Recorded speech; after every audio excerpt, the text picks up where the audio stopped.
AP Tirumala శ్రీవారిని దర్శించుకున్నారు deputy CM బట్టి విక్రమార్క. కుటుంబ సభ్యులతో కలిసి ఉదయం విరామ సమయంలో స్వామివారి సేవలో పాల్గొన్నారు. ఇటీవల బట్టి విక్రమార్క కుమారుడు సూర్య వివాహం హైదరాబాద్ లో ఘనంగా జరిగింది. దీంతో కొడుకు కోడలతో కలిసి స్వామివారిని దర్శించుకున్నారు బట్టి. దర్శనం తర్వాత బట్టి కుటుంబ సభ్యులకు వేద ఆశీర్వాదం చేసి తీర్థ ప్రసాదాలను అందజేశారు పండితులు.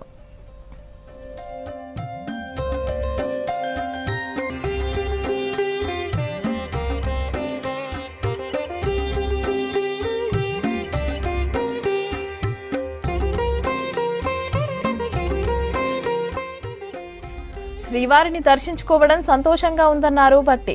తెలుగు రాష్ట్రాల ప్రజలు సుఖ సంతోషాలతో ఉండాలని దేవుడిని కోరుకున్నామని చెప్పారు డిప్యూటీ సీఎం.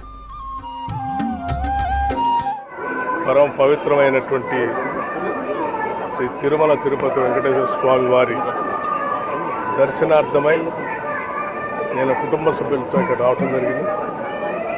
ఆ పెద్ద కుమారుడు సూర్య విక్రమాదిత్య పెళ్ళి అయిన తర్వాత స్వామివారి ఆశీస్సులు తీసుకోవటం కోసం, అలాగే కొద్ది రోజుల్లోనే తెలంగాణ రాష్ట్ర ప్రభుత్వం తరఫు నుంచి శాసనసభలో బడ్జెట్ ప్రవేశపెట్టబోతా ఉన్నాం.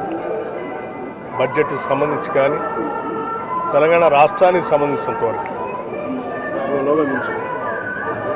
ఆర్థిక, సామాజిక, రాజకీయ అభివృద్ధితో పాటు తెలంగాణ రాష్ట్రం ప్రపంచంతో పోటీపడే స్థాయిలో అభివృద్ధి చెందాలని, దానికి కావలసిన వనరులన్నీ కూడా సమకూరాలని తెలంగాణ రాష్ట్రం మేము 2047 విజన్ డాక్యుమెంట్ ఏ రకంగా అయితే ముందు తీసుకుంటున్నామో ఆ స్థాయిలో అభివృద్ధి జరగడానికి కావలసినటువంటి సహాయ సహకారాలు, స్వామివారి ఆశీస్సులు, ఆర్థిక వనరులు, సంక్షేమం, అభివృద్ధి, అట్లాగే ఇన్ఫ్రాస్ట్రక్చర్ అన్నిటితో కలిసినటువంటి సమగ్ర అభివృద్ధితో కూడిన తెలంగాణ రాష్ట్రం ముందుకు ఎదిగేటట్టుగా, అట్లాగే రెండు రాష్ట్రాలు కూడా ఎదగాలని, అభివృద్ధి చెందాలని, ప్రపంచవ్యాప్తంగా ఉన్నటువంటి తెలుగు వాళ్ళంతా కూడా సుఖంగా సంతోషంగా ఉండాలని